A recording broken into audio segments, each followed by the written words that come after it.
Meus amigos e minhas amigas, é uma satisfação. Sábado, dia 7 de novembro, estamos a uma semana das eleições e mais uma live, né, importantíssima para discutir um pouco sobre a importância do saber, a importância da literatura como instrumento de consolidação da cidadania. Vocês sabem que essa live aqui ela está relacionada à indicação do nosso livro para o Prêmio Jabuti. Né? Semana passada saiu uma lista com os 10 finalistas em cada uma das categorias do Jabuti. Né? O livro do Ildefonso Juvenal estava entre os 10. E na quinta-feira agora saiu uma segunda lista com 5 finalistas e novamente o livro do Ildefonso está entre os finalistas. Agora vamos para a grande final. Então, gente, eu não podia passar esse sábado sem convidar algumas pessoas especiais que me ajudaram e que estão aí junto conosco nessa caminhada literária e que entendem muito de literatura, português e de jornalismo. Eu queria convidar, aqui para fazer esse bate-papo de sábado gostoso, ela que é formada em letras português e inglês, sabe de tudo de língua portuguesa, vai me dar aqui várias dicas. Tem um canal no YouTube maravilhoso. Ela é Graziele Capitânio de Brito. Olá, pessoal, tudo bem? Muito obrigada pelo convite, é um prazer estar aqui. Muito feliz mesmo em compartilhar com você e falar sobre essa ideia, sobre literatura, sobre o livro, sobre o Jabuti e tudo mais. Muito obrigada pelo convite. Obrigado, Grazi. Depois a gente conta, aí tem uns segredos aí, tá? Entre a Grazi e eu, tá? Mas depois eu conto um pouquinho disso aí, tá? Eu queria chamar ela que é formada em jornalismo, doutoranda em jornalismo, tá? De tudo que eu já fiz de publicação nos últimos 2 anos, ela está envolvida, amigona do coração, pessoa super do bem, super para cima, proativa, é a Mariane Ventura. Seja bem-vinda, Mari. Oi, boa tarde, pessoal. É um prazer estar aqui, falar com vocês, falar sobre o livro que é presente, né? Esse prêmio Jabuti que está vindo aí, quem sabe, para nós, na primeira colocação. Falar um pouquinho aqui de jornalismo, de literatura, do processo de criação e diagramação do filho do livro, né? Estou aqui com ele. Então vai ter uma tarde bem bacana. Obrigada, Fábio, pelo convite, pela confiança, né, de me chamar para fazer parte da equipe também da editora. Vai ser bem bacana esse bate-papo. Bom, gente, para quem está nos ouvindo, pensa assim, né? Pô, livro. Eu tenho um amigo que mora no Rio de Janeiro, ele é assim, Fábio, o feito da editora Cruz de Souza foi incrível, né? Porque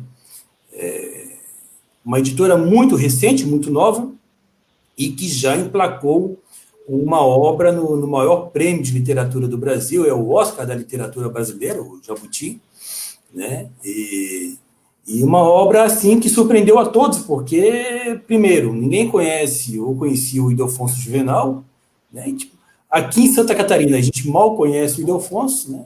E Brasil afora, muito menos. E uma editora muito recente. Então, eu falei para ele, olha, o que aconteceu eu não sei, mas a minha equipe é boa. A equipe aqui de bastidores é boa. A gente vai conversar um pouco desse início, né, da importância da literatura. A Grazi tem uma experiência muito bacana com estudantes, então a gente vai entrar um pouco nisso também nesse campo.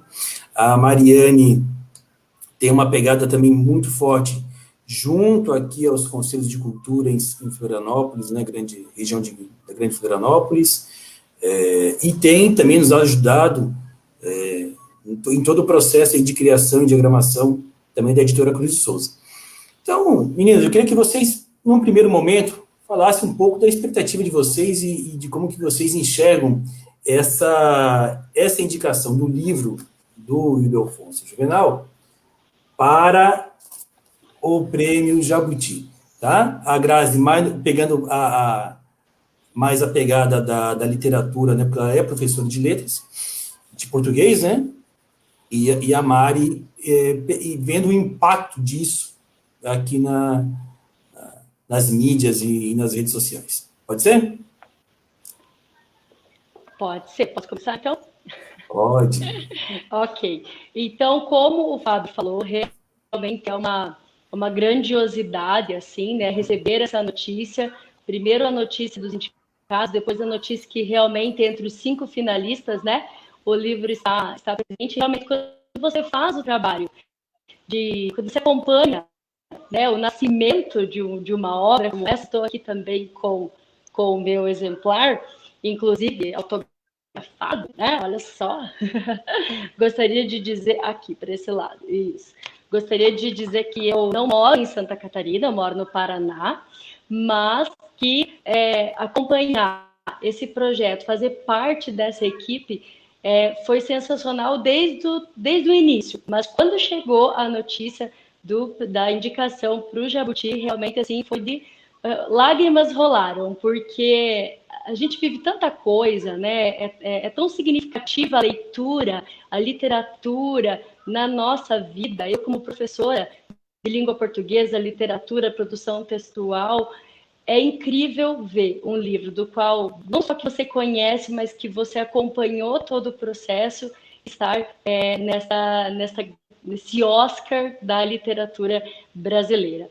E assim, fazer a revisão textual, eu fiz a revisão textual, né, do livro, fui recebendo esse material do Fábio, fiquei imensamente grata, né? Me senti honrada por ele ter me escolhido para uma coisa tão importante, para um projeto tão significativo e muitos textos para ler, né, Fábio? Muita coisa para fazer, deu bastante trabalho, foi algo assim realmente que nós trabalhamos muito tempo nessa revisão e é uma revisão assim que eu falo que foi uma revisão compartilhada, porque eu não fazia nenhuma alteração, nada sem conversar com o Fábio, que era o organizador do livro. Uma coisa muito importante de mencionar é que a língua portuguesa, ela não é algo pronto e acabado. A língua portuguesa, ela é algo dinâmico. E é isso que eu sempre trabalho também dentro da escola, né, com os meus alunos, que o português, a língua ela é dinâmica, a comunicação ela é dinâmica. E a Mari no jornalismo também sabe disso, né? Que a comunicação é algo dinâmico. E através dela nós conseguimos interagir melhor com as pessoas. E quando você faz a revisão de uma obra, você precisa ver se a língua ela continua, se as palavras continuam tendo funcionalidade, né? Então, quando o Fábio organizou os textos, ele já, né, deu uma geral aí nessa questão de muitos vocábulos, muitas palavras que já não se escreviam mais daquele jeito. E quando chegou para mim, então, eu terminei essa revisão. Só que, ao mesmo tempo, nós mantivemos a qualidade, né? A gente não podia perder a essência, essa é a palavra. A estrutura frasal do Ildefonso, né? A estrutura frasal é dele. Isso mesmo. A gente não mudou nada. Isso mesmo. Nós não mudamos nada no que se refere a como ele resolveu compor aquela oração, como até mesmo os vocábulos que precisaram ser substituídos, eles não foram substituídos por outra palavra. Eles foram substituídos por uma palavra igual, só que atualizada, né? Dentro das novas, né, regras ortográficas e tudo mais. Então, cada vírgula, cada palavra, cada letra desse livro foi algo realmente grandioso. E assim, eu não o conhecia, né? Também não o conhecia e fiquei apaixonada pela pessoa, pelas histórias, pelas crônicas, por essa organização que nós conseguimos fazer aqui. Realmente foi sensacional. Muito bom, muito bom. E assim, né, toda tudo aquilo que a gente mudava, né, porque a gente foi aprendendo meio que a dinâmica de organização textual, né, do que melhora, quando melhora e tal, e de quando é que manda para a diagramadora, a gente foi aprendendo fazendo, né, não tinha manual, né, não vem manual. E aí caía tudo lá para Mari, né, e assim, Mari, tem que mudar. Ela fala, Fábio, mesmo, como que mudar de novo? Já mudei 20 vezes o negócio. Assim, tem que mudar, tá errado. Né, Mari? Então, eu acho bacana isso, essa conversa, para as pessoas que estão nos assistindo, entendam um pouco também as dificuldades que a gente passou, né? Porque a gente não tinha muito essa dinâmica, essa expertise de como fazer né, e como organizar o trabalho, né? Uma coisa é você entender da pesquisa, outra é você entender toda a cadeia de produção de um livro. E aí a Mari veio e nos ajudou muito, muito, muito nesse sentido. E é isso que eu queria que ela falasse um pouco também, de como que ela se engaja e entra aqui dentro desse projeto. Então, conheci o Fábio na época que ele estava de presidente do Conselho de Cultura, apareceu já para mim com o livro, né, o primeiro livro do Conselho Municipal de Cultura Altaí, ó. Foi um filhote também deu um trabalho bem bacana de fazer. E a partir dali a gente começou a trocar ideia e tal, e o Fábio apareceu para mim com o primeiro filho, né, o Ildefonso, que eu até então nunca nem tinha ouvido falar, e depois que a gente conhece a história e vê os registros e a importância até que ele teve nas publicações de crônicas, publicações em jornal também, e a gente vê essas pessoas ganhando destaque, e o Fábio trazendo essas pessoas para os holofotes, né, intelectuais que até então, até na própria história de Santa Catarina, a gente conhece pouco, e tem ali o seu registro no jornalismo também, né, como um escritor negro. É muito bacana, ele apareceu com essa ideia do livro, eu falei, vamos, né, topo. Manda para mim revisado o trabalho, que aí a gente começa a diagramação. E ainda foi o nosso primeiro trabalho juntos para a editora, para um livro assim tão grande. Então, receber, tá entre os 5 finalistas agora do Prêmio Jabuti, de uma honra imensa e de uma surpresa também, por mais que a gente saiba todo o zelo e trabalho que deu de bastidores que ninguém imagina, né? As pessoas pegam o livro pronto, nossa, que lindo, que maravilhoso, né? Que bem revisado, que ideia incrível, quanto texto bacana, mas ninguém sabe o trabalho do Fábio de ir lá na biblioteca, caçar todos os jornais, de escanear, o tratamento das fotos, né? Que cada sessão a gente colocou um excerto de uma fotografia de um jornal, e de tratar aquela imagem, e das imagens que não davam de ler também, né, Fábio? Dos textos, dos pedacinhos que também faltavam, né, depois para a revisão. Então ele me enviou, a gente começou o trabalho. Primeiro pensamos, né? Eu pensei, vamos trazer um pouco a ideia de jornal. Aí a gente fez os entrecapítulos aqui, pensando numa letra que remetesse ao jornal, um fundo escuro, né? Todos os detalhezinhos que a gente pensou para compor o livro, que o tamanho da letra, o espaçamento, para não ficar uma letra que ia ser um livro grande, né? Quando a gente começou assim, meu Deus, vai ser tudo isso de página? Tudo isso do livro desse tamanho. Então, para todo esse cuidado e esse carinho com a diagramação dele, para que ficasse esteticamente uma leitura confortável, que é um volume grande de textos. Aí a gente começa o trabalho, e aí começa a primeira versão do livro. Mari, muda tudo, a gente vai ter que reestruturar o livro. Porque no começo, cortando a Mari, mas porque no começo, para quem não sabe, eu tinha feito tinha elaborado um jeito, né, uma ordem para cada texto. E aí eu chamei a professora Júlia Romão para tomar um café e revisar, assim, me deu aquela coisa, né, vamos pegar alguém aqui também com um olhar bom para o setor e, né, para esse tipo de texto, e ver o que a pessoa diz, né? E tem um texto do Ildefonso, né, o Mari Grazi, que para mim assim, todos eles são ótimos, todos eles são bons, muito bons, mas o texto em que ele fala da mãe dele, em que ele conta que foi a mãe, que foi a professora, que a mãe possuía livros, que a mãe desenhava, né, que a mãe alfabetizou todos os filhos e tal. Aquele texto é tão impactante, que eu falei assim, cara, esse texto tem que estar na frente, né? Tem que começar o livro. Só que esse texto não estava na frente, esse texto estava lá atrás. Né, Mari? Então, continua aí, Mari. Só fiz uma adendo só para mostrar para as pessoas. Aham. E não é tão simples, né, Sim. Mari? Não é só tirar daqui e botar ali, né? Sim, porque a gente não consegue simplesmente mudar uma página de lugar, jogar uma para cima, outra para baixo, que vai ficar tudo bem, né? Tem toda uma contagem de páginas para fechar no final.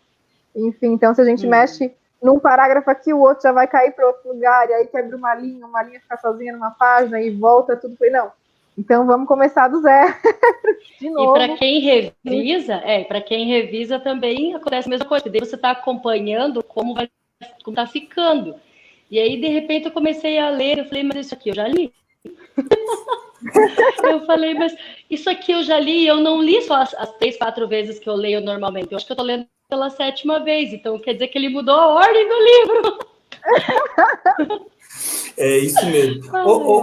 Minhas amigas, eu preciso chamar uma pessoa especial também, que é uma das pessoas que compôs conosco essa obra, né? Toda a arte gráfica e a capa é a idealização dele, e ele que coordena a 77 desenhos. Deixa eu ver aqui. Opa, ele estava aqui até agora, sumiu. Nosso amigo Pedro MC. Cadê o Pedro? Vocês sabem que essa questão de internet aqui virou a maior sessão de mesa branca do Brasil, né? Do mundo, né? Tem alguém aí?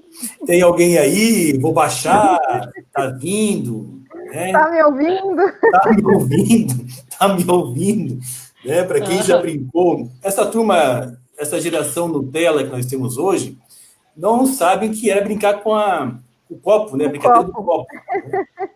É quase isso, a internet virou a brincadeira do copo. Isso mesmo. Eu quando eu te ouço, mas não te vejo. Eu te ouço, mas não te vejo, né? Você... Nós estamos brincando, mas é sério, gente. A questão é verdadeira. Eu vou chamar aqui o Pedro de novo, mas enquanto eu vou chamando o Pedro, eu queria que a Grazi falasse de uma coisa muito bacana, porque a Mariane tocou numa coisa bem bacana que é um pouco da dinâmica do trabalho, né? Essa questão de como trabalhar o texto, como compor ele dentro de um espaço, né? Que é o espaço da página, né? E nas escolas, né, Grazi, existem vários projetos literários que vão intercruzando conteúdo, né, e prática literária, jornalística, que são os fanzines. Eu queria saber se você já trabalhou com seus alunos sobre os fanzines e como é que é essa experiência, ou se você trabalhou com alguma experiência literária com seus alunos e como é que foi essa experiência. Pode ser? Pode ser. Então, assim, na verdade, a prática, né, com a literatura na escola, na sala de aula, ela é muito ampla, né? A gente precisa sair um pouco, quebrar um pouco aquele paradigma de que o trabalho com a literatura ele acontece apenas com um livro muito grande, até mesmo às vezes os alunos falam muito chato, muito difícil, e sair assim para o mundo, né? Então, a literatura ela é capaz de promover muitas ações dentro da escola. E o aluno começa a gostar de algumas atividades e até aprende alguns conceitos, assim, por exemplo, no ensino médio, que a gente trabalha com escolas literárias, né? As escolas literárias brasileiras. Então, às vezes ele percebe através, né? Por exemplo, você falou o uso do fanzine e tal.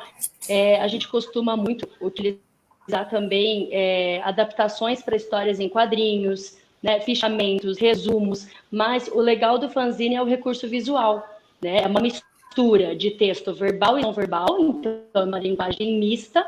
E ele consegue ver um grande, de repente, uma obra, né, gigante dentro de uma folha que ele conseguiu resumir tudo que ele precisa daquele autor, daquele livro, daquela escola literária.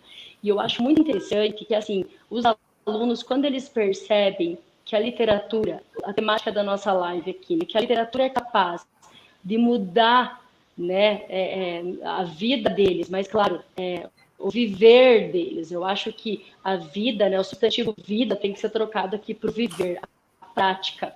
Porque o poema que ele leu e não entendeu, talvez é porque ele não conseguiu perceber que a forma como ele leu estava errada, né?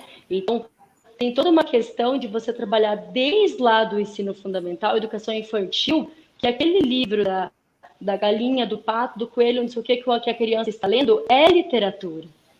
É literatura. Aí ele não acostuma com a palavra literatura, e quando chegam lá na frente, ele começa a achar isso ruim ou difícil. Pelo menos é uma realidade de algumas, né, de alguns alunos, algumas escolas, algumas turmas. Então, o fanzine, ele lembra muito, né, essa questão do jornal também, do aglomerado de textos. Tá? E o jovem, o adolescente, a criança de hoje, até nós mesmos, estamos vivendo num mundo cheio de coisa, que é tudo misturado, é tudo junto, né? E como eu falei antes, a língua ela é dinâmica. Então, por que eu preciso separar se eu posso ver isso tudo, né, de uma única forma? E para nós, às vezes, um pouco assim, do ensino mais tradicional, digamos assim, às vezes parece que não faz muito sentido, né? Trabalhar 3, 4 autores ao mesmo tempo, de temas diferentes até, enfim, mas na cabeça do aluno ele consegue absorver, porque é isso que faz sentido para ele. O mundo dele é assim. O mundo dele é assim. E aí, quando ele começa, eu estou lendo aqui no livro do Afonso Juvenal essa história da mãe dele, que foi quem ensinou tudo para ele e tal, aí ele lembra de um relato autobiográfico, né, escrito por um outro autor, às vezes Machado de Assis, tem vários autores que gostam de fazer relatos autobiográficos, e ele vê assim que vários autores também falam mãe, né, a importância da mãe nessa questão do ensino-aprendizagem. Inclusive, tem um relato autobiográfico que conta a história de um menino que aprendeu a ler e escrever embaixo do arqueiro. Então, quando ele consegue relacionar esses textos, Fábio, Mari, quem está nos assistindo, é aí que o aprendizado acontece. Entendeu? Quando ele traz, eu contei o segredo. Quando ele traz para si, né? Quando ele traz para o cotidiano dele, né, Grazi? Isso mesmo, é trazer para o cotidiano aquilo que ele vê, de repente, de uma forma mais formal, né? Trazer para a vida, trazer para o cotidiano, para ir desenvolver habilidades e competências que talvez ele nem achava que tinha. Nossa, eu estou entendendo literatura. Eu vou me alongar aqui um pouquinho, mas existe um preconceito de que, por exemplo, meninos não gostam muito de ler, ou meninos não gostam muito de literatura. As meninas que estão assistindo, que me desculpem, mas geralmente os melhores trabalhos, quando o menino ele vê que aquilo é realmente significativo, os meninos eles se engajam de um jeito que você não faz ideia. Não faz ideia. Então é incrível esse poder realmente que a literatura tem. E eu falo assim para os meus alunos, eles falam, eu não gosto de ler, eu nunca li um livro inteiro na vida, porque não sei o que, não sei o que, não sei o que. Eu falo, vamos começar com o que você gosta? O que você gosta? Que tema que você gosta? Ou vamos pegar essa notícia que saiu hoje aqui no jornal, a Mari, jornalista, aí me defenda. Vamos pegar essa notícia, vamos pegar essa reportagem. Lê essa reportagem, o que você consegue aprender dela? E agora, você consegue relacionar com mais o quê?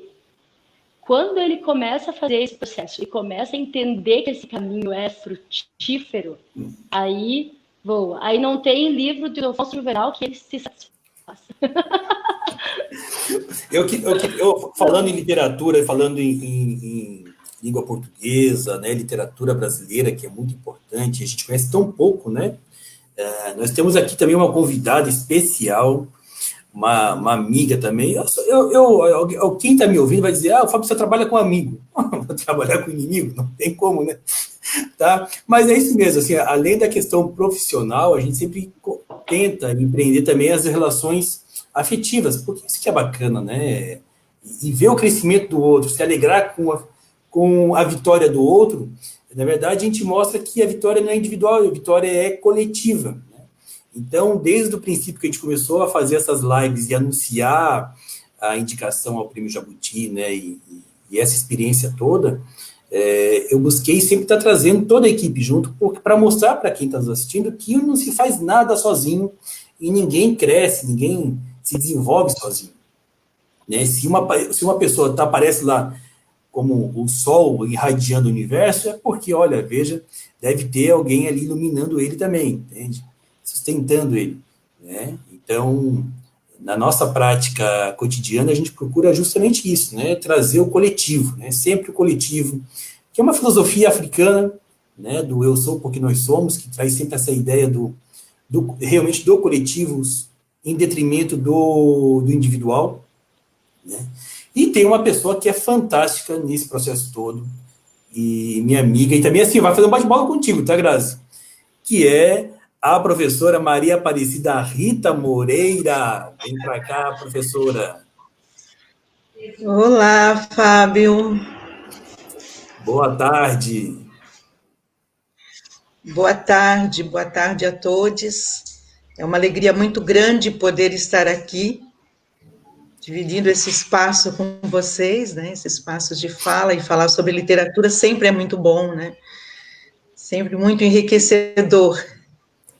Então, agradeço o convite do Fábio e dizer que realmente é uma alegria poder estar aqui neste momento, e que é um momento de grande alegria, né, porque a gente tem um livro que foi fruto de um grande trabalho, e a gente conhece o Fábio, sabe da grandiosidade desse trabalho, quanto tempo ele esteve nessa pesquisa, e ver esse livro agora entre os livros que estão para o Prêmio Jabuti. Então, a gente está vibrando muito, muito, muito junto. Bacana. Eu vou fazer um bate-bola com vocês três aqui, tá? A Mari, a Grazi e a Cida, né? Eu queria que a Cida, de repente, não sei se a Cida vai ficar conosco muito tempo, mas eu queria que a Cida fizesse uma análise do livro. Qual o impacto de um livro como esse para a literatura negra em Santa Catarina, tá? E depois, para a Mari, qual a importância de um livro de um jornalista negro para a história da imprensa catarinense, porque ele escreveu tudo isso em jornais, basicamente, né, Mari? E depois, para a Grazi, uma pergunta, né? Como é que o impacto de uma obra dessa, nem em sala de aula, como é que os alunos podem aprender e exercitar a escrita a partir dos textos do Ildefonso Juvenal? Pode ser? Essa rodada? Pode. Ótimo. Pode ser. Então, eu posso começar, né? Então, assim, eu venho estudando literatura negra brasileira já há algum tempo, né? E o Fábio tem, dentro desse espaço da literatura negra brasileira em Santa Catarina, um papel fundamental, porque ele é uma das pessoas que sempre vai puxando a gente. Ó. Não pode esquecer Santa Catarina, porque muitas vezes a gente fica trabalhando e pensando literatura negra num espaço muito maior. Às vezes a gente sai do país para reconhecer escritoras e escritores norte-americanos, as africanas e os africanos que são tão importantes e que devem ser lembrados, mas muitas vezes nós ficamos lá nos norte-americanos, né, pensando esses norte-americanos, e não damos o valor que deveríamos dar aos brasileiros. E aos do nosso estado, menos ainda. Então, a gente vê que muitas escritoras, muitos escritores podem ter passado desapercebido, né? Porque as descobertas vão sendo feitas a partir de que alguém tem essa sacada. Vou procurar, vou pesquisar para ver quem é que estava escrevendo aqui no nosso estado. E o Fábio teve essa sacada, né? De buscar as nossas escritoras, os nossos escritores, porque até aí o conhecimento que nós tínhamos era de Antonieta de Barros. Então, o que o Fábio vai fazer? O Fábio vai possibilitar que a gente amplie esse nosso universo. E aí nós conhecermos tudo que... E aí, na realidade, eu tenho esse primeiro contato com o Ildefonso, lá no primeiro livro do Fábio, mas depois eu me aproximo mais ainda, quando ele me traz os contos do Ildefonso. Então, a gente vê quanta coisa esse escritor catarinense, ele produziu. E essa produção é uma produção que não é conhecida no nosso estado, e a gente tem que começar pelo nosso estado. E nós temos aí a obrigação, de apresentá-lo para o país, e quiçá para o mundo, né? Mas esse papel tem que ser nosso. esse papel de conhecer as nossas escritoras, os nossos escritores, e começar a referenciá-los para que outras pessoas de outros estados e de outros países possam conhecê-lo. Então, o Ildefonso Juvenal ele tem um papel fundamental porque ele mostra que escritores catarinenses, ou homens, se a gente pensar em Antonieta, mulheres, e certamente tem outras escritoras que precisam ser descobertas no nosso estado, para além de Antonieta, que estavam escrevendo, e escrevendo muito, quando nós pensamos em Ildefonso. Então, ele passa a ter um papel fundamental na literatura catarinense, e aí a gente tem que pensar também na literatura para além de Santa Catarina. Tá? E aí eu reforço que é um compromisso nosso, eu, enquanto pesquisadora de literatura negra brasileira, as educadoras e educadores que trabalham com literatura, as pessoas que gostam de literatura. Então, esse grupo tem papel fundamental em difundir a escrita de Ildefonso, daqui a pouco do Trajano, essas pessoas que, com muita garra, o Fábio vem mostrando para nós. Então, eu acho que fica o nosso agradecimento também ao Fábio, porque ele nos possibilita esse conhecimento. E agora, sim, ele fez a primeira parte e continua fazendo, né? Porque além de ser um pesquisador, além de apresentar, ele é um divulgador. E aí nós temos que nos questionar, e nós, o que é que nós estamos fazendo para esse reconhecimento? Então, nós temos que estar, na realidade, agora nós temos que nos unir ao Fábio, né? Formar uma rede de pessoas que vão fazer com que o Ildefonso Juvenal seja conhecido. Então, acredito que esse é o nosso papel. E é muito importante em Santa Catarina nós trazermos esse grupo de negros que estavam escrevendo. Então, fica para nós esse grande desafio, né, de continuar e dar continuidade, essa tarefa de dar continuidade à divulgação desses escritores.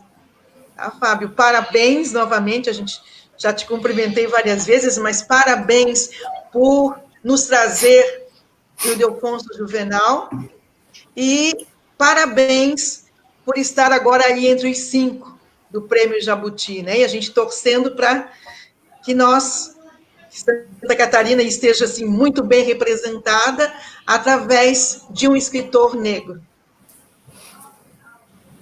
Cida, que palavras lindas, né? Eu estou bem emocionado, porque eu acho que é isso, né? Formar um time, né? Formar um grupo de apoio, né? Porque é isso que é bacana, né? A gente não está falando de um projeto individual, de uma coisa localizada, né? Às vezes as pessoas pensam, mas agora ele é candidato a vereador, então é por conta da candidatura. Não, a pesquisa nós temos já uma caminhada de 15 anos na pesquisa, né? A corrida na vaga de vereador, ela é recente, né? Nessa jornada de pesquisa. Então, as coisas nesse momento estão se agregando, estão se juntando, né? E o bacana de um projeto como esse é a dimensão realmente profunda de transformação na sociedade. É isso que a gente está chamando a atenção. O quanto que a literatura ela pode transformar vidas e pode transformar a sociedade. Bom, eu sou suspeito para falar, mas eu queria que a Mari falasse um pouco da importância do Ildefonso no campo jornalístico, né, Mari? Ele que basicamente escrevia para jornais, teve 17 livros publicados em vida, mas escreveu mais de 400 artigos em jornais. E você, sendo jornalista, como é que você percebe esse impacto da obra do Ildefonso Juvenal para o jornalismo catarinense? Oi, gente. Então, é muito bacana e curioso ver, porque, como eu falei antes, eu não conhecia a obra do Ildefonso Juvenal antes de ter esse contato com o Fábio e de conhecer a proposta do livro. Então, também não estudei os registros dele, a participação dele como jornalista na imprensa catarinense, né? Então, eu falo daqui do meu contato dentro da graduação em jornalismo e do que eu vi da história de jornalismo da imprensa. Então, trazer um livro que a gente vê esses escritos e mostra, olha só as crônicas, olha só eles colocando como jornalista, eu acho que é uma questão de representatividade também dele e mostrar e ter o livro, né? E um livro finalista do Prêmio Jabuti, eu acho que foge um pouco também daquela estrutura de a gente sempre vê os escritores Cruz de Souza e Antonieta de Barros, como a professora ele falou, né, que a gente vê que tem outros, né, além desses dois que a gente sempre vê, e também na figura de jornalista, que para mim foi uma surpresa muito legal, porque eu não conhecia, e são crônicas muito, muito boas, aquele texto que a gente trouxe para cima, né, que ele contando a história da mãe, e da mãe, o papel da mãe como alfabetizadora, e que lia, e que escrevia, e que tinha livros, e que desenhava. E a própria crônica, né, agora eu vou trocar uma ideia aqui com a Grazi. Com a Grazi. Que tá aparecendo mensagens aqui no chat, eu me perdi. Muita informação aqui na tela, assim, para onde é que eu olho, gente. Tecnologia, às vezes a gente se perde. Ia falar Grazi, Euliana, Carolina aqui no chat, não, mas não é isso. Normal. E aí a crônica, né, como esse entrelugar ali entre o jornalismo e a literatura, né, e ele transita bem nesse ponto das crônicas que a gente vê no jornalismo, que ela tem que ser atual, ela vai ter né, às vezes uma coisa mais jocosa, ela vai ter uma crítica social, ela vai trazer informação de um jeito mais leve, vai falar sobre a atualidade, às vezes vai brincar com a subjetividade também de quem está escrevendo e de quem lê. E muita gente começa, às vezes, a desenvolver o gosto pela literatura e até por ler jornal. Eu comecei a ler jornal criança ainda, né? Porque era tudo impresso, né? Eu adorava ler as crônicas. Lia lá o Luiz Fernando Veríssimo, adorava ler as crônicas dele. Então, o meu gosto pelo jornal, pelo jornalismo depois, né? Veio lendo crônicas, né? E que são relatos da atualidade, são esses registros. É uma coisa leve de ler, então, às vezes acho que até a Grazi vai poder falar dos alunos dela aí do fanzine também. A gente vê o fanzine também no jornalismo como também uma prática informativa, né, de trazer a informação ilustrada, de trazer de um jeito divertido também. Tem fanzines que trabalham um lado mais informativo. Então, eu acho que as crônicas do Ildefonso trazem esse papel e um papel histórico, né? De um registro dessa época, de ter isso nos jornais, de ter um escritor, jornalista, intelectual negro fazendo esses registros, e ter o livro agora impresso para as pessoas poderem consultar, e a forma como ele ficou organizado também, ficou bem bacana, porque a gente tem uma parte ali só de crônicas, né? A gente vai ter uma parte de biografias também, então, a pessoa que lê crônica já sabe que vai ter essa pegada de registro, de que vai ter a temporalidade, de que vai ter essa coisa, às vezes, de brincar um pouquinho com a subjetividade. E eu acho que isso é muito bacana, tanto para o campo do jornalismo, porque ele entrou bem nesse entremeio ali, né, de essa superfície de contato entre a literatura e o jornalismo, e também um registro histórico, né, da própria Santa Catarina, um registro da imprensa, de como é que era. Eu acho que as transparências que a gente trouxe no livro também, daqueles registros dos jornais também agregam bastante, ter a fotografiazinha ali de como é que era o jornal até de antigamente, né, aqueles blocões de texto, assim, né, um título, um blocão de texto. Fica um registro histórico bem interessante e acessível para as pessoas, né, agora nos anos 2020, conhecerem a Santa Catarina e o jornal e a imprensa catarinense daquela época, eu acho. E ter isso, né, na final do Prêmio Jabuti é grandioso. Grazi, Vamos lá. Qual é o impacto? Por exemplo, assim, claro, eu sou professor de história, né? E é bem isso como a Mari estava falando. Tem um impacto para cada um puxa para sua sardinha, né? E para mim o impacto é justamente a questão da autobiografia, a escrita de si, a descrição de pessoas e lugares, né? Que é uma aula, né? Para quem pega o livro como um todo, no conjunto, é uma revisão histórica de Santa Catarina e do sul do Brasil. Mas, se a gente for pegar ele em partes, são 90 artigos, né? 90 artigos de uma lauda, 2 laudas, 3 laudas, alguns, né, um pouco mais, mas são 90. Então, assim, qual o impacto disso para um estudante de ensino médio, para que está no primeiro, segundo, terceiro ano, diante do tão temida prova de redação, né? E ele consegue aprender um pouco da técnica de leitura e de escrita tendo o livro na mão? Como é que é isso para você no seu cotidiano de escola?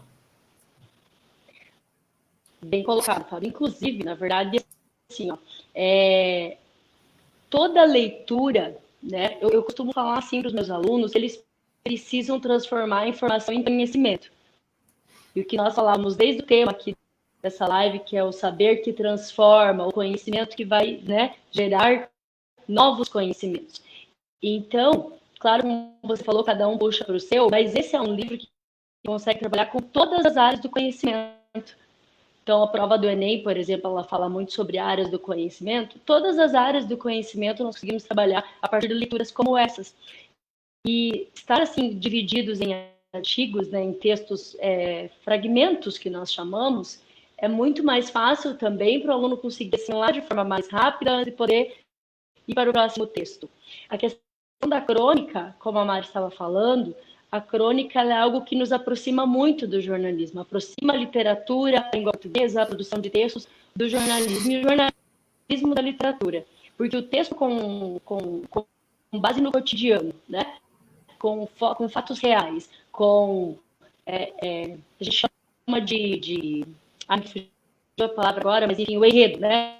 O enredo baseado no fato real é o que traz também para o aluno a prática. Então, quando ele lê textos como esse, ele consegue relacionar com todas as áreas do conhecimento, não só com a história, a literatura, sociologia, filosofia, então nem se fala geografia. Apesar que estamos falando da região sul do Brasil, quanta informação tem aqui que ele não sabe, que eu não sabia, né? Que nós não sabíamos. E contar a história do livro também, da obra também, como a obra foi organizada e preparada, também é importante. Porque, por exemplo, hoje nós temos muitas escolas técnicas, né? Então, como professora de língua portuguesa, eu tenho que pensar que o aluno de escola técnica, ele também está ali, ele precisa aprender a língua para a função, a profissão que ele vai ter futuramente, né? Então, como que, por exemplo, o engenheiro mecânico poderia utilizar esses textos? Então, assim, desde a análise gramatical, se você pegar, tem um texto aqui no livro do Afonso, na página 139, para cá, sempre é do lado, sempre põe fora, para cá, chamado Um Pouco de Humor. Nesse texto, ele fala sobre as mudanças da língua portuguesa, as mudanças na forma de escrever, as mudanças na forma de registrar as palavras.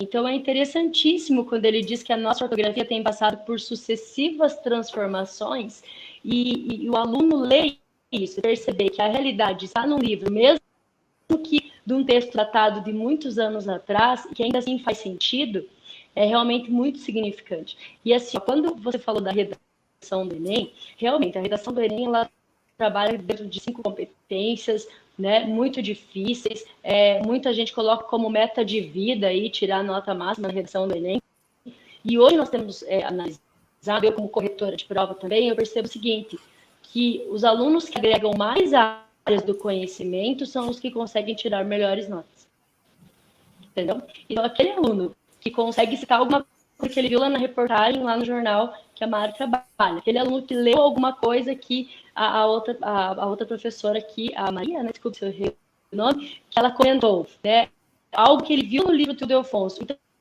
todas essas coisas, essa somatória que agrega valor. Então, é muito importante isso, para o aluno entender que a prática literária, ela não está distante nem da prova que ele vai fazer quando ele concluir o ensino médio e começar o ensino superior. E quando ele começar o ensino superior, ele vai ser um cara que vai partir muito mais para pesquisa acadêmica, para pesquisa científica, se ele agregou mais conhecimento de várias áreas diferentes do ensino médio. Se ele é um aluno que no ensino médio foi um pesquisador, no ensino superior ele continuará sendo. Grazi, eu vou te interromper um pouquinho, porque para nós aqui dos bastidores, a gente está vendo que está picando muito o teu áudio. O teu áudio está dando vários picos. Tá. Então, eu vou pedir para que você, de repente, troque o... Vou trocar. Isso, tá? Enquanto isso, eu vou chamando o Pedro MC, que está aqui conosco. O Pedro chegou ou não? O Pedro chegou e sumiu. Gente, isso aqui tá... Olha, eu vi o Pedro, tá? Eu senti o Pedro aqui, eu senti o Pedro. Eu vi o Pedro no chat aqui falando. Pedro estava conosco. Ele mandou mensagem escrita. Eu vou voltar, Mari, eu vou voltar com você, vou voltar com a Cida. Deixa só eu baixar aqui a Grazi por enquanto. Só. Baixei a Grazi. Pronto. E eu queria voltar com vocês, então, num ponto que é crucial. Nós trabalhamos, então, tu falou que o Ildefonso, ele trabalha entre a informação jornalística, aquela informação, né, do conteúdo objetivo, né, e digamos, direto, para um determinado leitor e determinada temática, mas ele também dialoga com a literatura, né, com a prosa. Né, o texto jornalístico dele não é um texto seco, né, ele é um texto que tem uma prosa poética aí, né, Mari? E aí eu queria, com isso, dizer o seguinte: os textos do Ildefonso Juvenal foram escritos em diferentes períodos, né? Nós temos ali textos de 1911, 20, 30, 40, 50, 60. E os textos, eles são atuais ou são textos que estão lá na gaveta do passado? E é isso que eu queria saber de você e da Cida, se a partir dos textos do Ildefonso Juvenal a gente pode estar dialogando temas contemporâneos, temas atuais. Qual que é a dinâmica de leitura desse texto? Por favor. Eu acho que são, apesar de eles estarem lá, né, no comecinho do século XX, a gente vai ter um contexto que são coisas que já passaram, mas a gente vai ter questões que se repetem, né? As críticas que ele faz e problemas sociais que a gente vai fazer releituras hoje no século XXI. E toda a leitura ela acaba se tornando atual, né? Todo texto a gente consegue fazer, tanto de Ildefonso ou de outras crônicas, a gente consegue, muitas vezes, a gente tem problemas sociais, políticos, enfim, que a gente parece que eles são sistêmicos, né? Eles continuam, eles mudam o formato, mas a gente consegue trazer isso para a atualidade e ver que ainda tem, às vezes, em outro formato, às vezes em menor circunstância, às vezes mais pontual. Então, ler autores, né, e escritos e crônicas de um século atrás aí, a gente vai encontrar esses registros, então é sempre válido a gente ver que, nosso problema não é tão atual, o problema que a gente tem hoje parece que não é tão atual assim, e a gente vai ter, sim, pessoas preocupadas em registrar isso, pessoas preocupadas em ironizar e fazer crônicas, e fazer registros, e fazer críticas dessa sociedade que a gente acha que hoje a gente tem uma sociedade problemática, mas imagina naquela época já tinham críticas, né, sociais. Então eu acho bacana ver, e acho que também dá uma certa esperança, assim, né, que a gente vê, mudou, né, tipo, ainda tem esse problema, mas mudou um pouquinho, as pessoas bateram na tecla lá atrás, então vamos continuar também questionando, vamos continuar escrevendo e criticando e fazendo barulho e deixando o nosso registro para aquilo lá na frente, daqui a 100 anos, quando as pessoas pegarem o livro do Ildefonso, o publicado, agora não precisar mais caçar os registros na biblioteca pública dele. Que as pessoas olhem, quem sabe, daqui a 100 anos e façam também outra leitura, com certeza, e de que vejam o quanto mudou, e tudo que a gente escreve hoje fica para depois, né? Hoje está tudo registrado, tudo gravado, quem sabe vai ter a nossa live aí, debatendo o livro lá na frente. Então eu acho que sim, que de certa forma, mesmo sendo de 1911, a gente vai encontrar coisas atuais interessantes e aprendizados, né? E conhecer Santa Catarina e a história da imprensa, a forma como o próprio texto era escrito, né? A Grazi aí que revisou, contou aí das palavras que mudam, e esse conhecimento que a gente vê da evolução da língua e do próprio texto jornalístico e da própria crônica também, que os primeiros textos jornalísticos também evoluíram, né? De lá para cá, a forma como era escrita, os primeiros jornais impressos, eles eram realmente cartas, né? Eram cartas escrito, contando tudo o que aconteceu, e eram... né, não tinha toda a técnica que a gente tem hoje, não tinha a questão da objetividade, tinha muito adjetivo, às vezes eram muito mais textos opinativos do que, de fato, de registro, né? Informativos, né?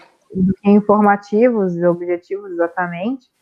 Então, é bem bacana a gente ler os textos do Ildefonso, ver as crônicas, os registros, e encontrar, sim, coisas atuais, ainda que num texto antigo, fazer essas releituras. Eu vou chamar o Mari. Tá maravilhosa essa prosa aqui com vocês, tá? Agora a professora Cida, ela precisa se ausentar. Eu vou chamar a professora Cida aqui, para que a professora Cida possa fazer as suas considerações. Ô, Cida, tem cachorro, tem neto, né? Eu sei que você também tem outro compromisso para agora, então, de repente, já fazer a tua análise e também as tuas considerações finais, pode ser?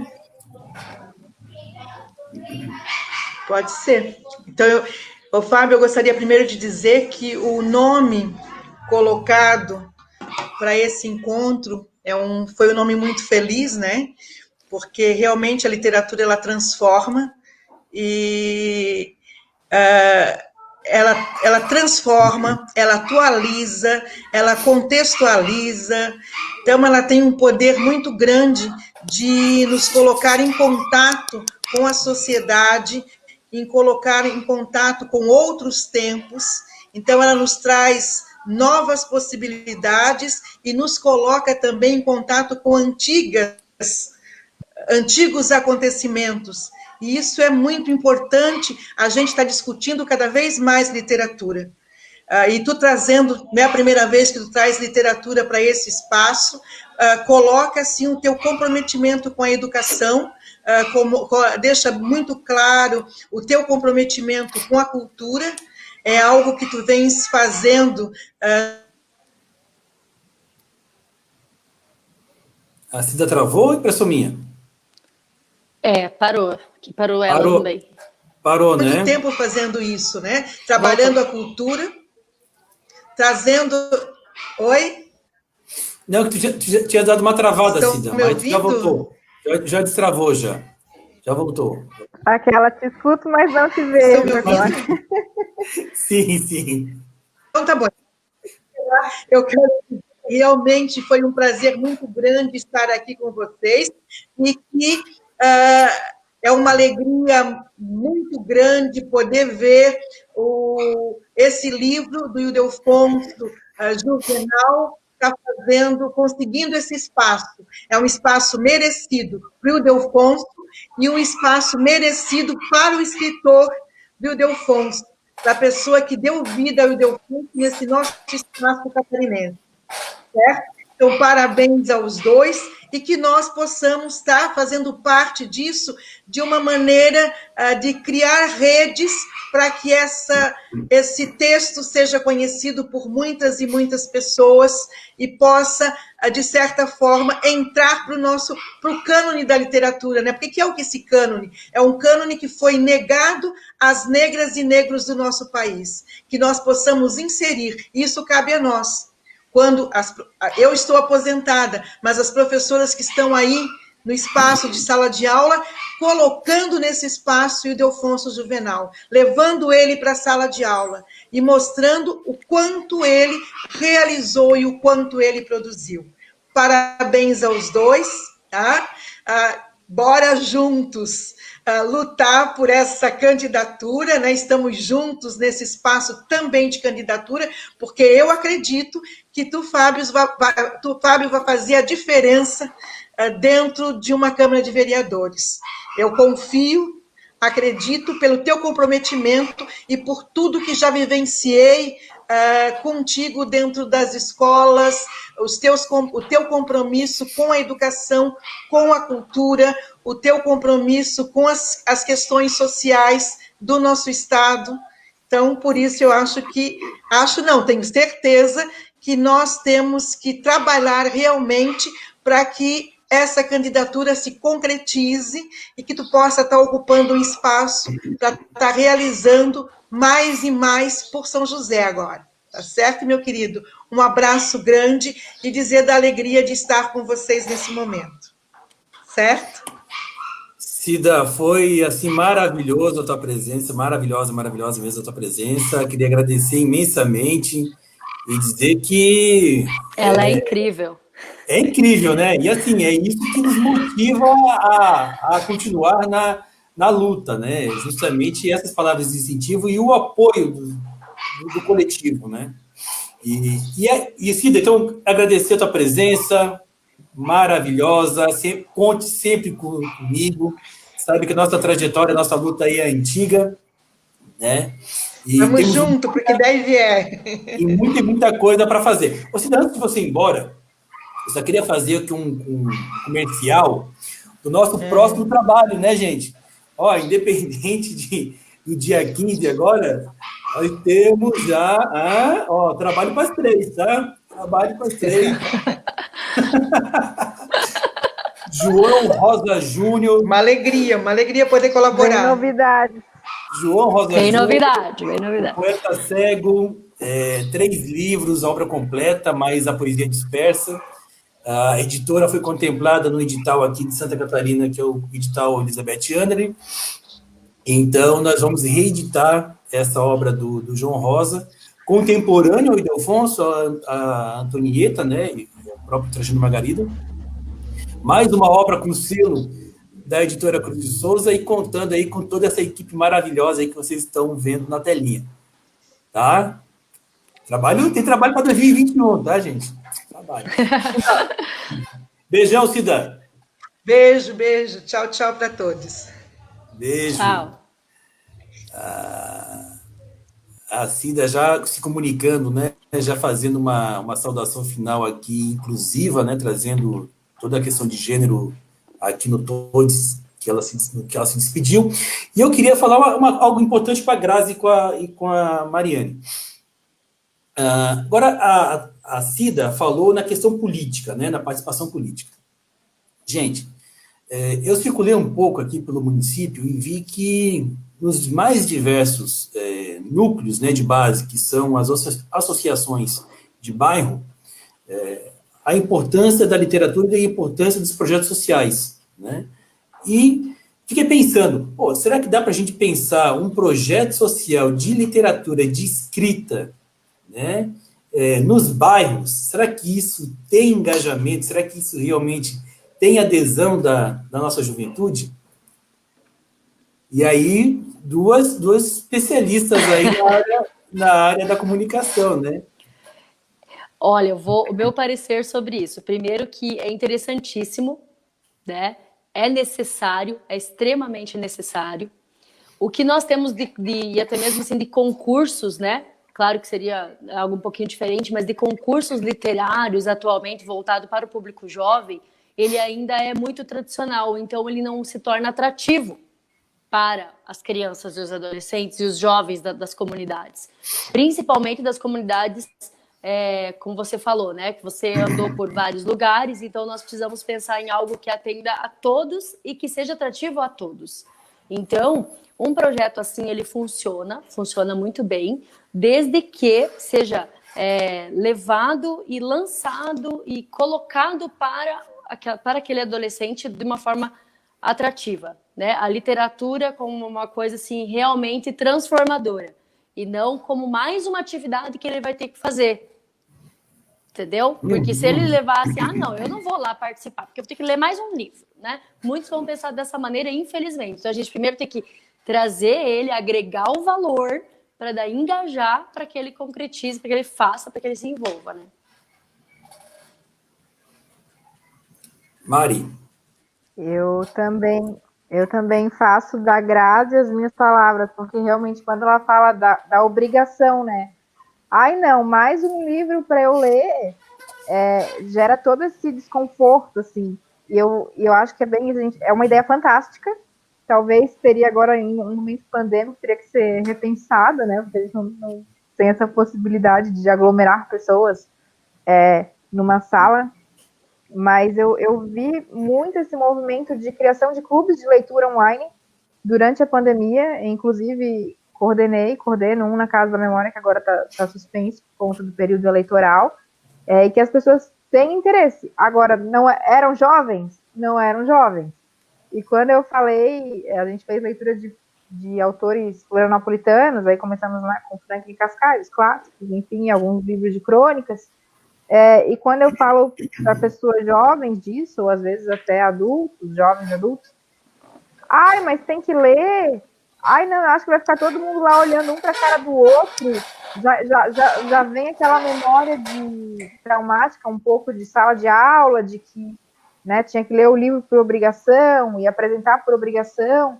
E aí a pessoa, ai, não, mas é obrigação, e aí parece que já causa um certo bloqueio e a leitura do livro não é prazerosa, né? Porque a pessoa não se dá conta de que está lendo por prazer e de que vai ter aquele momento que ela vai discutir o personagem ou de que ela vai ler a questão da bruxa do Franklin e vai se lembrar de alguma coisa, de história de vó e poder contar aquilo dali, compartilhar, alguém vai contar de uma outra memória. Então, eu acho que a partir do momento que a pessoa tem um contato prazeroso, eu vi isso na experiência virtual, assim, de que quando as pessoas começaram a remeter as memórias, nossa, e trazer isso para a vivência, que é aquilo que a Grazi falou, no momento que ela consegue trazer e vivenciar, que ela vai aprender aquilo dali de fato, é que o gosto pela leitura e de que ela querer participar e de ela ter aquilo ali como um momento de prazer e um hobby, nossa, e de ansiar pelo dia de que vai ter o encontro para discutir o livro ou um trecho, né, ou qualquer coisa referente ao que ela leu, é um processo de construção e de que ele tem que ser pensado a conversar com esse público, né? Se vai conversar, sei lá, vai fazer Reels, vai fazer TikTok sobre um trecho do livro, porque a linguagem que eles estão usando agora é de vídeo, de repente propor atividades desse tipo, tem que ser uma releitura completa da dinâmica, porque trazer para o jovem a ideia de que é um clube de leitura, é uma roda de conversa sobre um livro que as pessoas vão ter que ler, querendo ou não, já gera essa imagem de, às vezes até o vestibular, que já assusta, que tem um monte de livro para ler, e tem que escrever, e tem que fichar, e tem uma redação para escrever, torna um processo muito mais traumático do que prazeroso, e ela pensar, não vou querer mais ler um livro, não quero ler mais um livro. Então, talvez pensar estratégias de como primeiro aproximar e fazer as pessoas quererem participar daquilo ali, né? Fazer, sei lá, um TikTok de um trechinho e as pessoas querem falar, nossa, mas como é que funciona, né? Talvez apelar para a linguagem digital para se interessar, para depois começar a usar pequenas iscas, né? Para atrair. O gatilho que fala, né? Vai gatilhos, né? Agora, tem algo bacana, né, que é o uso das mídias, né? A gente sabe que tem toda uma questão de dificuldade no Brasil de acesso à mídia, internet, mas tendo essa ferramenta em mãos, é bacana, né? Por exemplo, possibilita aqui, né, nós três nesse momento. A professora Grazi está lá no Paraná, né? Está onde mesmo agora? Está lá em... Cascavel, isso, Cascavel, eu ia falar Capanema, não, Cascavel. A Mari está lá na região do sul da ilha. Sul da ilha. E eu estou aqui na parte continental. Então, a gente está se aproximando. Né? E se tivéssemos aqui, a Maria Tereza estaria lá na Alemanha, nesse momento, falando conosco. Então, nisso que vocês estão falando também, de buscar novas alternativas e novas ferramentas onde o jovem ou o não tão jovem possa estar se comunicando, se expressando, mas também utilizar desse meio, né, de aproximar pessoas, escritores do mundo todo, né? E isso que é muito bacana, criar uma rede. Hoje a gente tem essa possibilidade disso, né, de aproximar pessoas que estão em locais totalmente distintos, né, e com culturas também muito diferentes. Então, acho que isso é uma coisa muito bacana de estar trazendo e promovendo tanto para esse momento agora de pandemia, como para um processo posterior, né? Um momento pós-pandemia. E Porque eu é isso, volto a falar. A pandemia vai acabar, né? Vai. Eu vai volto acabar. a falar que é a questão do registro, né? Eu acho que a palavra que resume essa obra aqui é a questão do registro. Desde quando nós tivemos o início da produção literária no Brasil com a Carta de Pero Vaz de Caminha, que registrou, né, o que ele queria e registrou o que ele queria comunicar, que na verdade é conhecida como a certidão de nascimento no nosso país, o registro. A internet também registra, né? A rede social ela é um novo portfólio.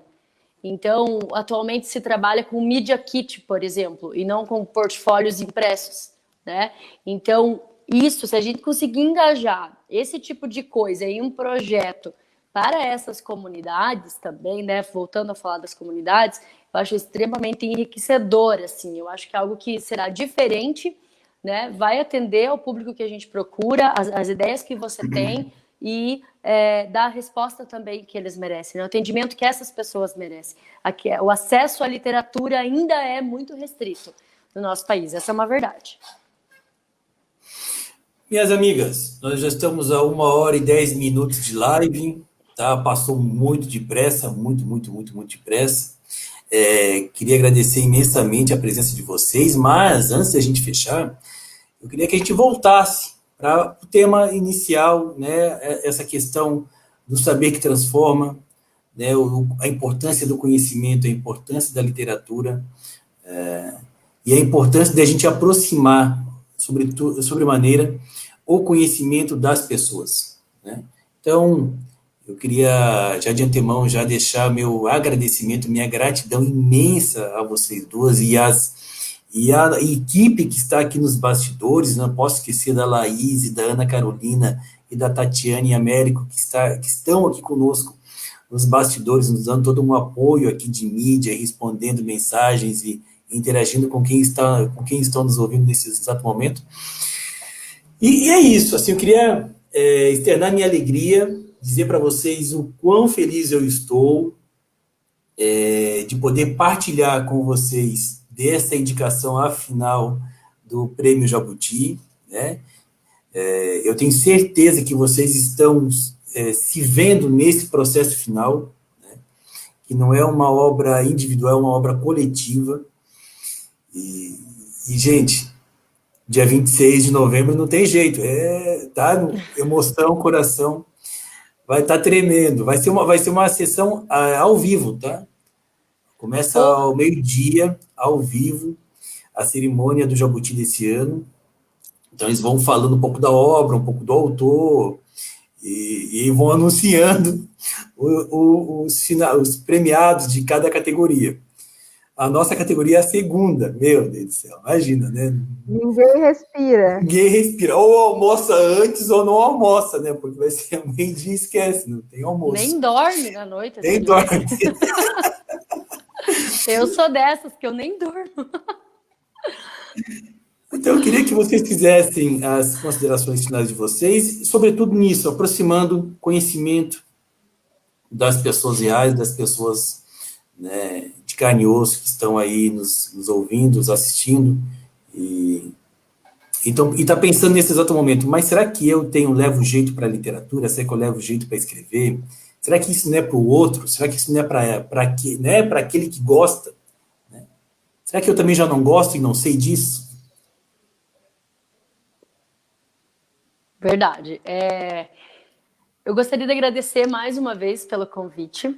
Muito bom estar aqui com vocês, com você, com a Mari, com toda a equipe aí, né? Que, como você falou, estão nos bastidores aí nos acompanhando, e as pessoas que estão assistindo, aos meus alunos, que alguns deles estão nos acompanhando também. queriam lhe conhecer, Fábio. Então, estão lhe conhecendo. E, assim, a literatura, ela não escolhe casa, ela não escolhe cor, ela não escolhe classe social. A literatura, ela é de todos. Eu não falo que ela é para todos, a literatura é de todos. Ela é nossa, basta nós usufruirmos dela. Nós não usufruirmos, não usar da literatura é quase um crime. Todos nós devemos usar da literatura, ler, contemplar obras de arte, pinturas, esculturas, né, grandes coisas ou pequenas coisas, mas que todas têm um grande significado. E dia 26, então, será um dia muito especial, né? E, independente do resultado, foi assim, uma coisa assim, que nós vivenciamos com todas as nossas energias. Mais uma vez dizer que participar da revisão, fazer a revisão textual desse livro é algo que foi uma experiência incrível para mim. Eu nunca tinha revisado um livro assim, né? Já tinha revisado outras obras, mas nunca um livro tão grande, tá? Primeiramente, nunca um livro tão cheio de história e de tantas outras coisas importantes, não só para Santa Catarina, mas, claro, para todo o país, né? A região sul, ele comenta muito no livro da região sul, então é algo muito importante, muito bom saber, né, que eu fiz parte desse grupo. E é o que eu falei, a literatura é para todos. Precisamos ler para transformar. Muito bom, muito bom. Assina embaixo, Grazi. Inspiradoras as tuas palavras de quando tu falou em registro, né, que é um registro, é isso que eu penso também quando o Fábio fez a pergunta, isso é para mim, literatura é para mim, será que eu escrevo?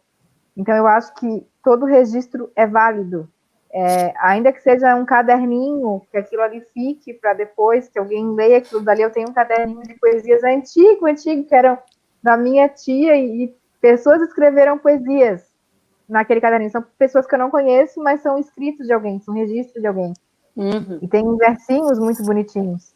Então, de fato, a literatura é de todo mundo, sim. Então, leiam, escrevam, e acho que principalmente a leitura, né? Se não gosta, se não sente seguro, tudo bem, mas a leitura nos faz cidadão, né? Ler os livros, ler pessoas antigas, ler registros jornalísticos antigos da sociedade como ela era, nos faz entender mais a sociedade, ter uma visão mais crítica sobre ela, e de querer mudá-la, e de se sentir presente, e de saber que faz parte. Então, a leitura na formação do cidadão, ela é essencial, e leitura de coisas verídicas, né? Em tempos de fake news, ler livros, né, e ter uma obra como a do Ildefonso, que é um registro desse período histórico, e fazer parte dessa equipe que está entre os finalistas do Prêmio Jabuti, para mim é de uma grandiosidade, uma gratidão gigante. Obrigada, Fábio, né, pelo convite de estar na live de hoje, de principalmente fazer parte da equipe da editora. Me coloco sempre à disposição no que foi, mais uma vez. Obrigada, e dia 26 ninguém dorme, ninguém respira, ninguém come. Nada. Vamos estar na torcida pelo resultado do prêmio, mas igual só de estar entre os finalistas já somos vencedores, né? A obra já é vencedora, de fato. Eu na outra live eu comentei sobre isso, e eu falava o seguinte, né? Aqui no finalzinho, né? Que é tanta história que a gente vai se despedindo 10 vezes, né? Mas assim, eu comentava o seguinte, que quando eu participei, quando eu coloquei o livro no Prêmio Jabuti, eu tinha consciência de ter uma editora pequena. E tinha consciência que era o segundo livro dessa editora pequena. Então, o que eu estava fazendo, eu, lá, pequenininho, um grão de areia na imensidão do oceano? Estava aprendendo a ver como que a onda bate na areia. Eu queria entender o processo de como é participar de um projeto grande. É o vestibular por experiência que passou, né? Quase é isso mesmo. E aí eu queria entender um pouco assim, não, tudo bem, vou botar o livro de Ildefonso, E aí eu vou aprender, né? Porque eles devem mandar, os jurados devem mandar lá depois um parecer, dizendo o porquê que eu não fui selecionado. Uma avaliação, Então, tudo bem, depois da próxima obra, eu aprendo, vou entender um pouco mais a dinâmica e tal. E aí, quando saiu a lista dos 10 finalistas, foi uma surpresa, mas, assim, eu pulei aqui no apartamento, eu fiquei, cara, parecia uma criança aqui mesmo. E que é isso, a minha criança interna tá aqui ainda. E aí eu pulei, eu assim, cara, não acredito, estamos entre os 10. E aí quando veio, aí tudo bem, eu falei para todo mundo, na última live eu falei isso assim, gente, ó, estamos entre os 10 finalistas na categoria de crônica, já é um prêmio, já estamos felizes pra caramba, já tá de bom tamanho. Aí, quinta-feira agora, fui bater a lista de novo, claro, né? Bati a lista de novo, pum, entre os 5 finalistas. Agora a coisa ficou séria. Agora ficou sério mesmo, de verdade. Tá, então, eu queria agradecer imensamente, queria agradecer a vocês duas, mas também agradecer as outras pessoas que comporam conosco toda a equipe de produção do livro, né? Então, falar da Ana Carolina, da Sofia Bastos e Silva, da Tícia, da Mariane Ventura, que está aqui comigo, da Graziele Capitani de Brito. Para quem não sabe, é minha prima, tá? Pessoal qualificadíssima, inteligente pra caramba, né? Cantora de mão cheia, para quem não sabe, tem uma veia contou. artística, tá? Que é incrível. A minha amiga, a professora Geruzi Romão, a Maria Aparecida Rita Moreira, que esteve aqui conosco hoje, a Geruzi esteve na semana passada, o Pedro MC das 77 Letras, que esteve em alguns momentos como espectro aqui, e que está nos assistindo no Facebook. Pedro, dá um oi aí no Facebook. Queria agradecer imensamente também a parceria ao Rony Costa, à família do Ildefonso Juvenal, a Dione, ao Luiz Fernando, a Karine Miles, que fez a apresentação de capa, de orelha, né? E todos os demais membros da família do Ildefonso que sempre me receberam de braços abertos, com muito carinho, e confiaram a mim também documentos, né, de família. Agradecer ao Zemi Machado, da Biblioteca Pública, um parceirão, um amigão de todas as horas, né, pessoal também que possibilitou a pesquisa dentro dos arquivos da Biblioteca Pública, e agradecer imensamente ao apoio do Sindpreves, os sindicatos previdenciários de Santa Catarina, que viabilizaram a edição dessa obra, sem a qual não seria possível materializar isso num papel, né, impresso, e dizer para vocês do Renan Ramos, por fim, que é o camarada, que meu amigo do peito, com o qual nós fizemos um documentário sobre o Ildefonso Juvenal, com entrevistas com familiares, especialistas e tudo mais. Então, gente, gratidão imensa para vocês. É muito bom percorrer essa vida, né, essa jornada de vida ao lado de pessoas tão maravilhosas e de pessoas tão comprometidas com a educação, com o saber, com o conhecimento, com a cidadania, como vocês duas são, e todos os demais que estão aqui conosco nos bastidores. Torna a vida mais leve, né, mais alegre. Eu acho que isso que é importante a gente reforçar nesse tempo de tanta notícia ruim, de tanto descrédito no ser humano. A gente precisa voltar a se olhar no olho e voltar a sorrir com o sorriso do outro, né? E a gente tem que se alegrar com a alegria do outro e sentir também a dor do outro e ser solidário nessa dor do outro. Então, é nesse caminhar juntos que eu me proponho, me coloco o meu nome como candidato a vereador em São José. Agora, domingo, dia 15, é o grande dia, e espero, de coração, que tenhamos êxito nesse projeto, porque não é um projeto de uma pessoa só, é um projeto de um coletivo. E o desejo imenso de transformar a nossa sociedade. Minhas amigas... Muito bom. Beijo. Sucesso. Beijo para vocês, beijo para quem estão nos assistindo. Dia 15 de novembro, é 12005, Fábio Garcia. E para prefeito, Moacir 12. Gente, vamos transformar, vamos levar a vida com alegria, vamos levar a vida com leveza, né? Porque nada mais nos resta a não ser isso, a alegria de viver com boas amizades. Mari, Grazi, lindas, beijo para Obrigada. vocês, beijo para todos. Tchau, tchau. Beijo, tchau. Tchau, tchau.